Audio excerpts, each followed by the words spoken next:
You might be the best designer, but if you don't know these 10 tips, your designs will print out incorrectly and you'll give your clients some kind of medical condition in the process.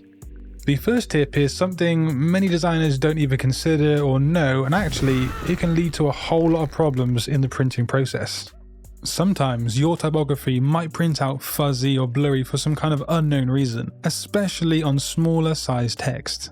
This is likely due to your choice of black. Now for text, especially small text, avoid using rich black. Rich black is created by combining all 4 ink colors, cyan, magenta, yellow, and black, and this creates a deep, dense color of black. However, precise registration alignment of these 4 ink colors can be challenging, especially on some printing equipment. If the registration is just slightly off, this can result in the text looking fuzzy or misaligned, making it difficult to read, simply put.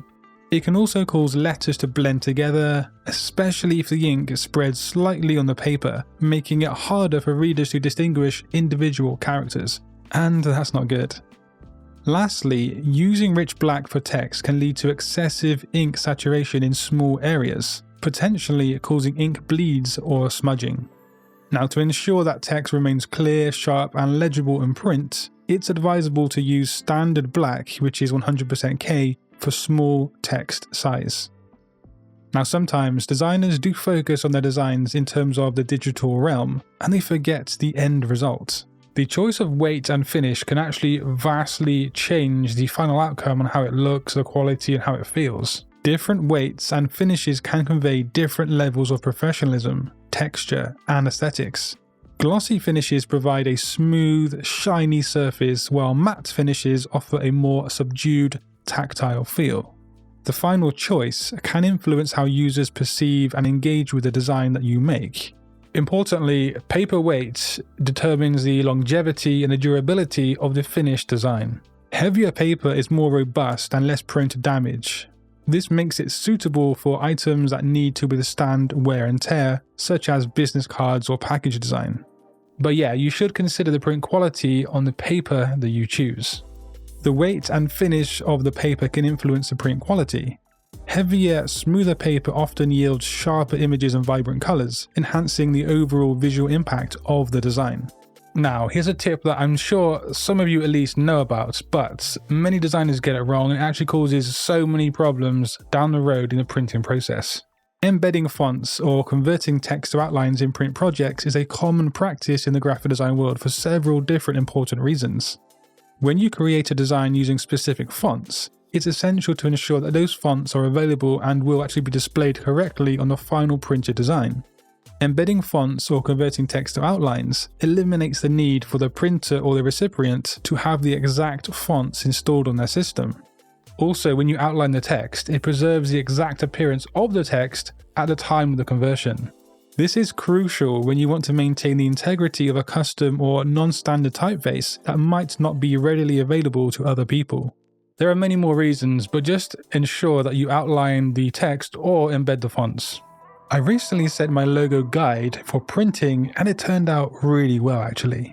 However, also designing this guide was a pretty smooth process, and that's mainly because of the planning phase of my project. Millernote isn't just the longest running partner of Satori Graphics, it's actually something I use or actively use every single day. If it's not working on design projects or making stuff for YouTube, it's me planning my daily routine with Millernote. And I'm actually working on a new guide which is going to come out next week, so do watch this space for that. But with Millernote, I find it useful to create really functional mood boards, in this instance here, to determine a design style. I can work on color schemes, planning things out, and even the construction of the guide itself. Now, as you may know, I've been using and working with Millernote since 2018. And now they've created an extension called Web Clipper, which takes organizing inspiration and project planning to new levels. So once it's installed, you can scroll pretty much any website, and if you see an image that you want to add to a mood board or inspiration project, you can save it with just one click.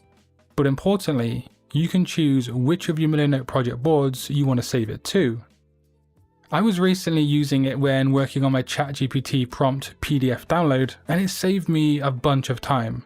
I didn't have to go back and forth between Millernotes uploading files here, there, and everywhere. You can even save YouTube and Vimeo videos straight to your Millinate projects with the web clipper. Again, one simple click. And furthermore, it actually allows you to copy text from websites as well. It just makes the act of gathering inspiration or notes for my projects that much faster and way more efficient than ever before. But I'm going to leave the link to the browser extension and Millinate down in the description box below. Now here's something I learned very early on in my career, and I'm so glad that I did learn it. If you're designing a billboard that is, say, 6 meters wide by 3 meters tall, you aren't going to set up a document in Photoshop that is 300 ppi. That document will likely just blow up anybody's computer due to the file size. In this instance, you should try to set up your design at a fraction of the scale, so maybe 1/10 of the scale. So instead of 600 centimeters by 300 centimeters, make the document 6 centimeters by 30 centimeters, and you can set the document to either 150 ppi or 300 ppi. When sent to the printer, they will blow it up to the right size, and the final outcome will be either 15 ppi or 30 ppi. But you should leave a note or contact the printer about this scaling situation. And this is totally fine for billboards and large posters due to their size and how people view them from afar. If you stand close to a billboard, you will notice dots due to the low resolution, but this doesn't matter because people tend to view them from afar due to their sheer size. So for large scale documents, consider scaling down. The next tip requires that you talk to the printing company or the service. And yes, it is important. You should consult the printers because they will provide you with a recommended color profile based on their equipment and their process.